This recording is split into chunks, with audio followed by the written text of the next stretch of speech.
यूटीमा hospital का मामला गरमाया। MLA Atul प्रधान के खिलाफ सड़कों पर डॉक्टर। आर पार की लड़ाई के मूड में नजर आया आईएमए।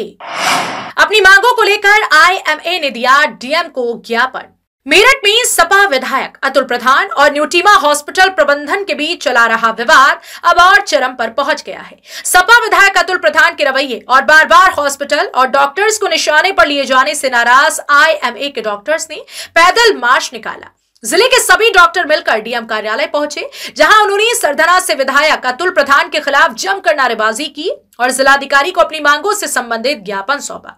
इससे पहले यूटीमा मामले में सोमवार सुबह आईएमए के चिकित्सकों ने भाजपा प्रतिनिधि मंडल से मुलाकात कर बताया कि सपा विधायक अतुल प्रधान सालों से उनके साथ दुर्व्यवहार करते आ रहे हैं। उनके खिलाफ पहले भी इसी तरह के मामले दर्ज हो चुके हैं। इस अराजकता भरे माहौल में चिकित्सक काम नहीं कर सकते। सर, आपका नाम? जी, मैं डॉक्टर संदीप जैन, मैं आईएमए मेरठ ब्रांच का अध्यक्ष हूं और आज हम सभी लोग एक विरोध यात्रा निकालने हैं, जिसमें कि आईएमए के साथ साथ जो नर्सिंग होम एसोसिएशन है और जो मेरठ की डेंटल एसोसिएशन है, इसके अलावा नीमा एसोसिएशन है और अन्य कई एसोसिएशन आज हमारे साथ हैं। जो अभी डॉक्टर चिकाना ने बताया वो तो ही है, लेकिन आईएमए ब्रॉडली इस बात के लिए उन्होंने सब जगह अपील की है। ये अपील माननीय उप मुख्यमंत्री के यहाँ भी गई है, डीएम ऑफिस के भी गई है और सभी ऑफिशियल्स के ये मांग लिखित रूप में गई है कि मेडिकल प्रोटेक्शन एक्ट जो कि 2018 से ऑलरेडी है, परंतु उसका पालन या किसी भी पुलिस स्टेशन में या कहीं पर भी कंप्लेंट के द्वारा नहीं किया जाता है, जिसके अंतर्गत अगर कोई भी व्यक्ति, चाहे वो अतुल प्रधान जी भी हो या कोई भी छुटभैया नेता हो, अगर वो अपनी राजनीति या अपने पर्सनल मकसद को के उद्देश्य से अस्पताल में आते हैं और ये दिखाते हैं कि हम गरीबों का सहारा है, परंतु सिर्फ अपनी राजनीति चमकाने के लिए अस्पताल में घुसते हैं, वहां पे उपद्रव मचाते हैं, डॉक्टर्स को 2 से 3 घंटे तक उनको घेरे रखते हैं, जो हॉस्पिटल का स्टाफ है वो और मरीज नहीं देख पाता है। इस तरह का वातावरण होता है कि वहाँ के डॉक्टर और स्टाफ सारे वहां पर इन्वॉल्व हो जाते हैं और उसके बाद डर जाते हैं और अपना कार्य नहीं कर पाते हैं। ऐसे में अन्य मरीजों के अंदर उनके कार्य में, उनके देखभाल में व्यवधान पड़ता है। तो ये सारी बातें मेडिकल प्रोटेक्शन एक्ट में आती है।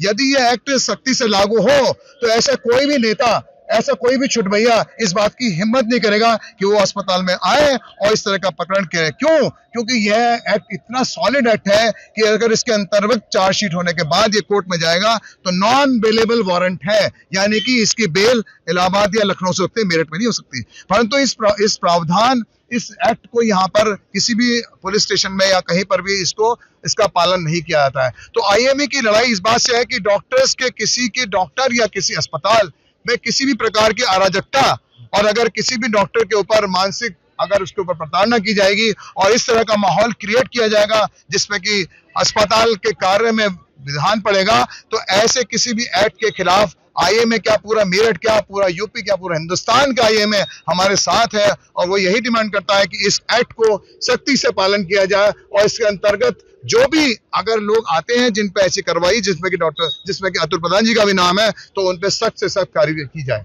मुख्यमंत्री से भी मिला था, उप मुख्यमंत्री से मिला था डॉक्टर का, पहले उन्होंने क्या आश्वासन दिया? उन्होंने ये हमको बहुत क्लियरली आश्वासन दिया है कि इस एक्ट के बारे में पूरे मेरठ में क्या, पूरे उत्तर प्रदेश में दोबारा से इसके बारे में इसका प्रभाव से लागू हो, इसके लिए उन्होंने हमारे सामने डीजीपी को फोन किया कि इस एक्ट को तुरंत लागू कराया जाए, इसका पालन करवाया जाए।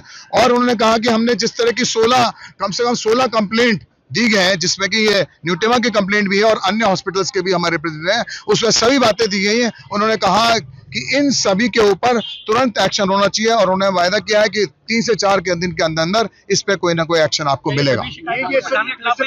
नहीं, इसमें वैसे तो बहुत लोगों के खिलाफ है, परंतु अगर विशेषतर देखा जाए तो सभी हॉस्पिटल्स ने और सभी ने अतुल प्रधान जी का नाम उसमें मेंशन किया है। जितनी भी तख्तियां सब पर अतुल प्रधान का ही नाम है। इस सारे डॉक्टर की लड़ाई सिर्फ अतुल प्रधान से है या नहीं? और कुछ देखिए बात, मैंने सारी समस्या आपको बता दी है। समस्याएं तो सारी हमने आपके सामने रख दी है, क्योंकि ऐसे बहुत से अनेक छुटभैया नेता भी हैं जो कि ऐसा करते हैं और सारे हॉस्पिटल इस बात से त्रस्त हैं, परंतु वो लोग इस बात को, इसको प्रेस के सामने या पुलिस के सामने लाते हैं तो वो लोग इस चीज को बहुत सीरियसली नहीं लेते हैं।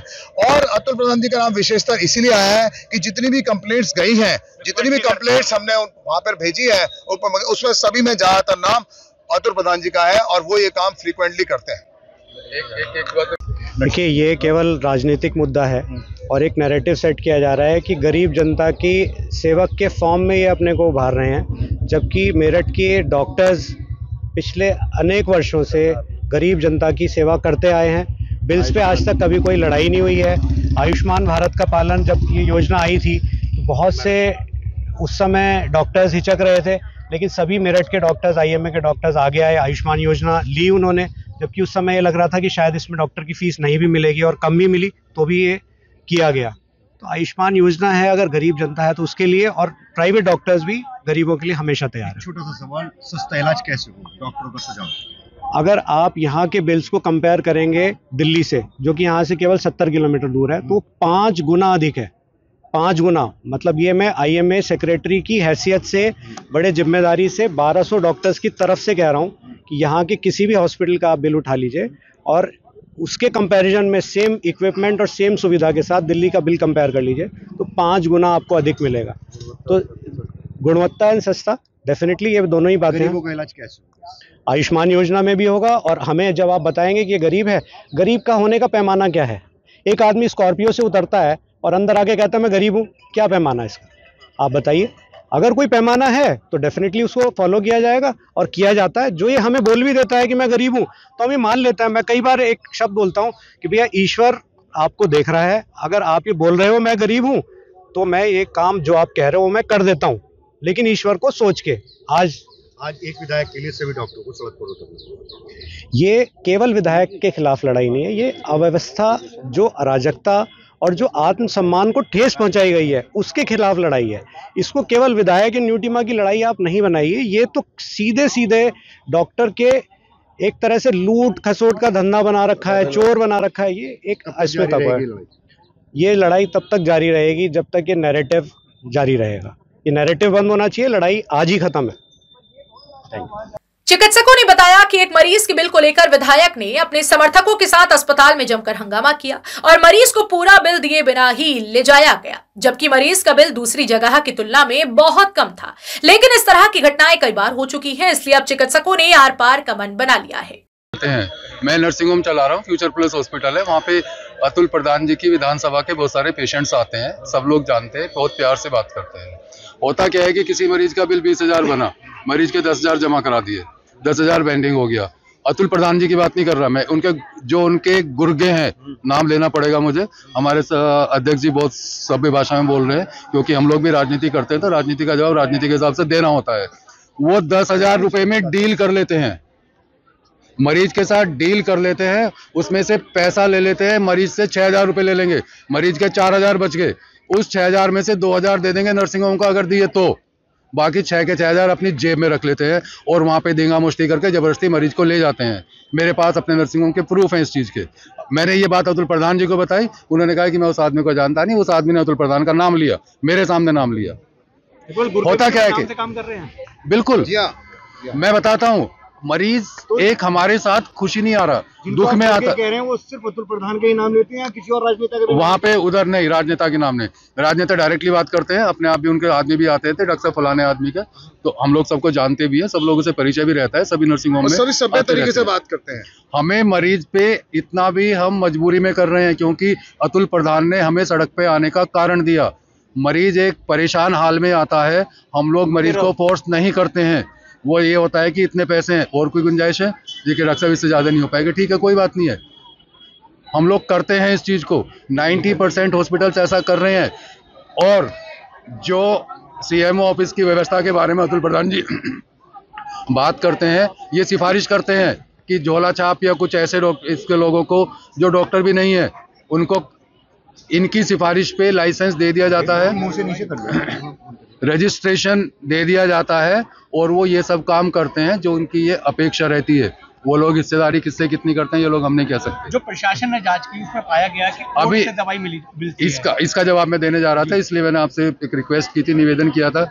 इन्होंने माननीय उप मुख्यमंत्री जी के साथ शिकायत की, कोड नंबर से इसकी दवाइयाँ दी जा रही हैं जो केवल उसी मरीज से मिल सकती हैं। ये एक NABH होता है जिसके हॉस्पिटल सब लोगों की बाध्यता है उससे एक्रेडिटेशन लेना, उससे मान्यता लेना। उस मान्यता के अनुसार हमें कोड नंबर, एक पेशेंट है विजय, 2 पेशेंट है विजय, 4 पेशेंट विजय हैं, उसको कोड नंबर दे दिया जाता है। नहीं तो एक ये बड़े हॉस्पिटल्स में होता है, मेरे हॉस्पिटल में कोड नंबर नहीं है। बड़े हॉस्पिटल में ये होता है कि एक पेशेंट, एक नाम के 4 मरीज हैं, एक अलग भर्ती है, एक अलग भर्ती है, वहाँ पे कंफ्यूजन ना हो, किसी और की मरीज कुछ ना चली जाए। सेंट्रल कंप्यूटर होता है, सभी हॉस्पिटल्स में नहीं है, न्यू टीमा में है। सेंट्रल कंप्यूटर में फीड कर देते हैं इस मरीज की ये दवाइयाँ लगनी है, विजय नाम जो आईसीयू में इसकी है, कमरे में इसकी है, तो वहाँ पे चला जाता है, वहाँ मेडिकल स्टोर पे जाके इनको पर्चा मिल जाता है, ये दवाइयाँ हैं आपकी, कोई बाध्यता नहीं होती है। उसके बाद मैं बता रहा हूँ, मरीज जहाँ भर्ती है, जिस होटल में जाइए आप, वहाँ की सब्जी लेते हैं, आपका खाना लेते हैं, वहाँ का सलाद लेते हैं, कोई बेईमान नहीं है, हम लोग लुटेरे नहीं है। उसी हॉस्पिटल से दवाइयाँ लेंगे, उसी हॉस्पिटल से आप डॉक्टर होता है, उसी हॉस्पिटल का हॉस्पिटल होता है, उसी हॉस्पिटल की लैब होती है, उसी लोग की डायग्नोस्टिक होता है। मरीज को सीटी के लिए भेज दें बाहर, मरीज को लैब के लिए बाहर भेज दें, 2 घंटे 3 घंटे लग जाते हैं। एक छत के नीचे जो काम आपका 1 घंटे में हो जाता है, अगर बाहर के मेडिकल स्टोर से दवाई लेके आए 4 घंटे में हो गए, हम लोग क्या करें? हम लोगों को दवाइयाँ इमरजेंसी मरीज के साथ नहीं होता है कोई। हम लोग केवल जो कोड है वो केवल मरीज का कोड है, कोई दवाई लेने पेशेंट का कोड है, पेशेंट पे बाध्यता नहीं है। हर एक हॉस्पिटल में सीएमओ के आदेशानुसार, उत्तर प्रदेश सरकार के निर्देशानुसार बोर्ड लगा हुआ है, मरीज इम्प्लांट जो दिया जाता है, लगाया जाता है हड्डी में, या दवाइयाँ कहीं से भी लेने के लिए अधिकृत है, कोई बाध्यता नहीं है, बोर्ड लगा हुआ है सब जगह। ये एक आपको बता दें कि यूपी की बात ने उत्तर प्रदेश के तमाम अस्पतालों का रियलिटी चेक किया, तो इस दौरान अस्पतालों में कई खामियां नजर आई, यहां तक कि मरीजों के अनावश्यक पैसे लेने की बात भी सामने आई।